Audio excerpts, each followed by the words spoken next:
And we're starting tonight with exclusive new video. This shows the moments before a DoorDash driver was allegedly shot by an official in Orange County. Our Blaze Gomez is standing by State Police headquarters tonight in Middletown. And Blaze, what are authorities saying?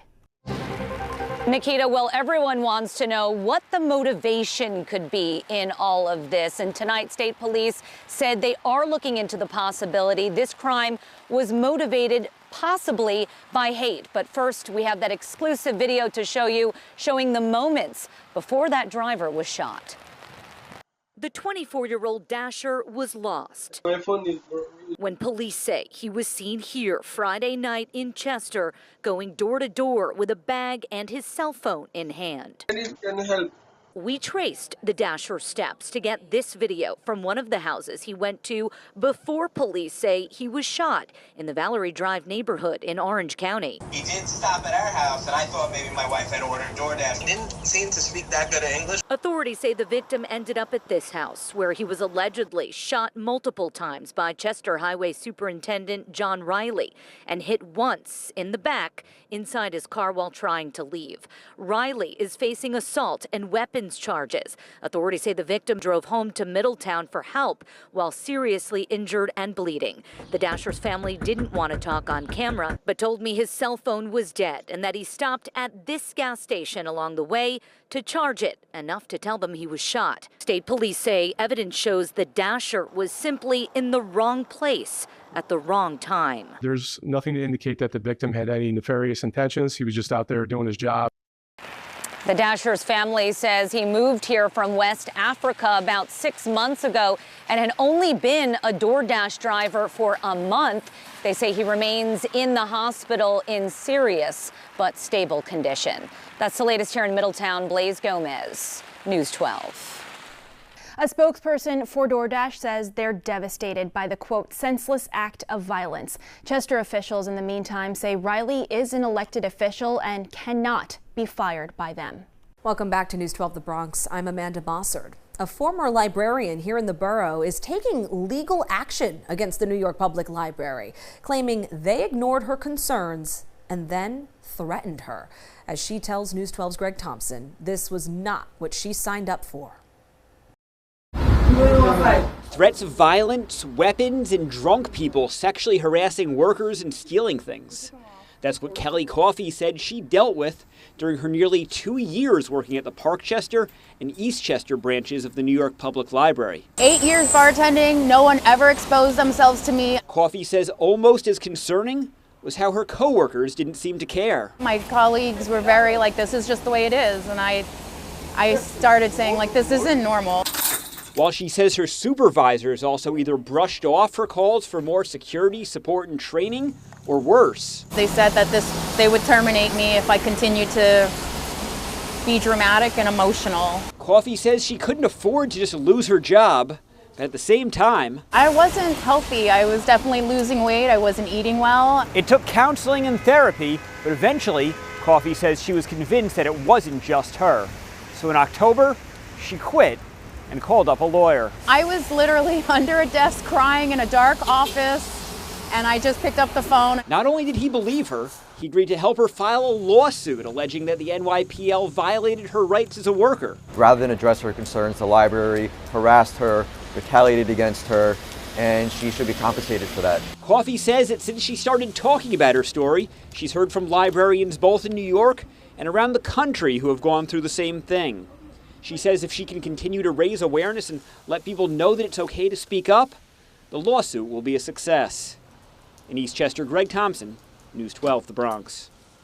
Greg, thank you. An NYPL spokesperson says that while they won't comment on an ongoing lawsuit, they take employee safety concerns with utmost seriousness, and they're dedicated to ensuring the safety of everyone. Breaking news this half hour. We're learning the College of Cardinals elected a new pope to take over for the late Pope Francis. Just moments ago, the white smoke, you see it there, emerged from the roof of the Sistine Chapel. The election taking not even 2 full days. Now, a live look at the Vatican where the crowds are celebrating. Lots of people there welcoming in this news. Stay with News 12 as we learn exactly who that next pope is. Beautiful shop there. Immigration experts say undocumented Venezuelans living here in Connecticut should apply for asylum. A pending application can protect the person from deportation. The advice comes as the Trump administration works to lift a stay by a federal judge blocking their efforts to terminate the group's temporary protected status. You stand a much better chance as a Venezuelan national to have the TPS application submitted than if you were just simply being without any protections. A lot of times folks say, well, if I submit my application, won't I be then targeted by ICE because they'll have my information?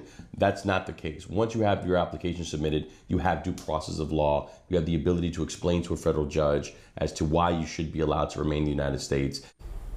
The Biden administration gave the group temporary protected status due to ongoing turmoil in Venezuela.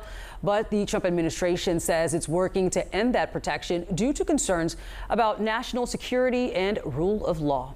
She's now speaking out after being forcibly removed from Congressman Mike Lawler's town hall. Tonight, we hear the constituents' account and Lawler's response. Here's Julia Rosier.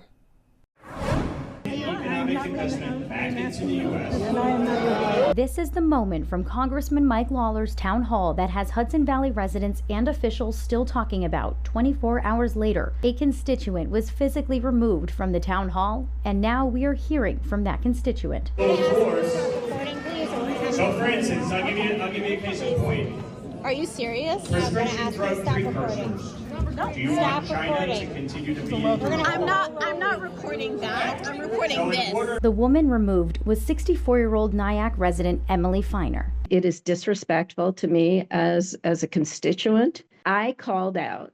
I did call out, and you were not allowed to call out, but I called out because he was not answering my questions. The video, recorded by Jennifer Cabrera, chair of the Westchester Putnam chapter of Working Families Party, shows officials repeatedly asking her to leave. A spokesperson for Lawler told News 12 Feiner was escorted out after refusing to comply with state troopers. Then she was physically lifted out of the town hall. I was sort of in shock that I was being asked to leave. I didn't think they were going to bring the cops over and grab me like that and drag me out of there. And the crowd began chanting.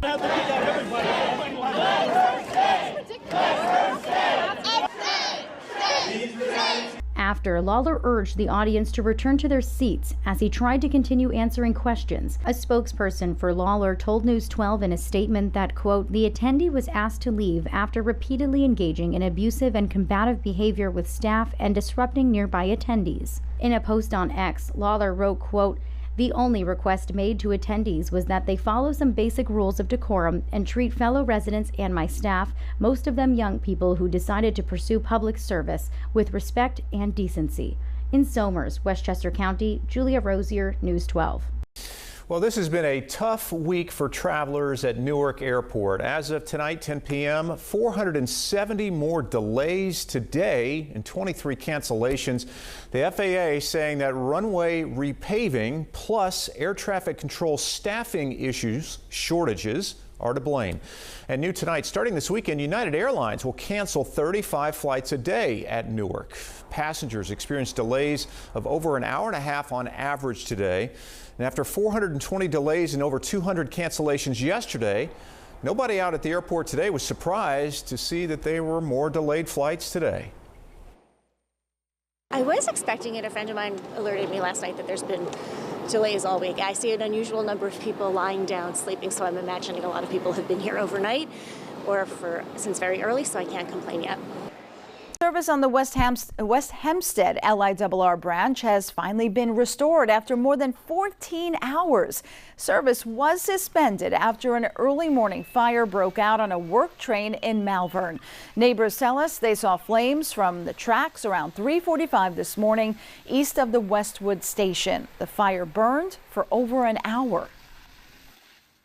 It's a little more difficult than a regular house fire because we have to worry about the utilities, the third rail, the equipment that we're not very familiar with. The cause of the fire is still under investigation. The MTA hits a major construction milestone, building a new span on the Bronx River Bridge to support a new track. Here's News 12's Natalie Hernandez with an exclusive look now as crews hoist the 350-ton bridge into place, marking a big step in the Penn Station Access Project. It's not every day you see a 350-ton bridge span lifted over the Bronx River.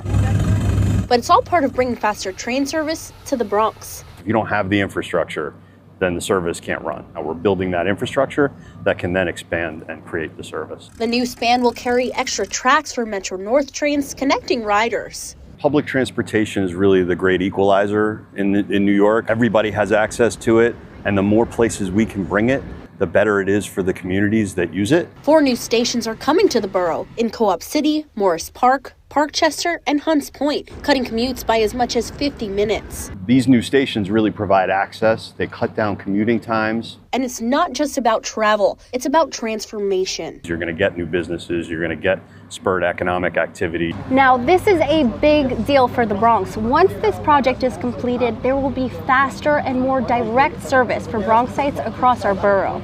It's cheaper than driving. It's cheaper than other forms of transportation. The MTA says Penn Station Access will be up and running by as early as 2027. From West Farms, Natalie Hernandez, News 12, the Bronx. So excited for this project. All right, thank you, Natalie. You can also scan the QR code that you can find right here on your screen. Scanning that will help you find out other ways the city, local community, and us here at 12 are helping rebuild the Bronx.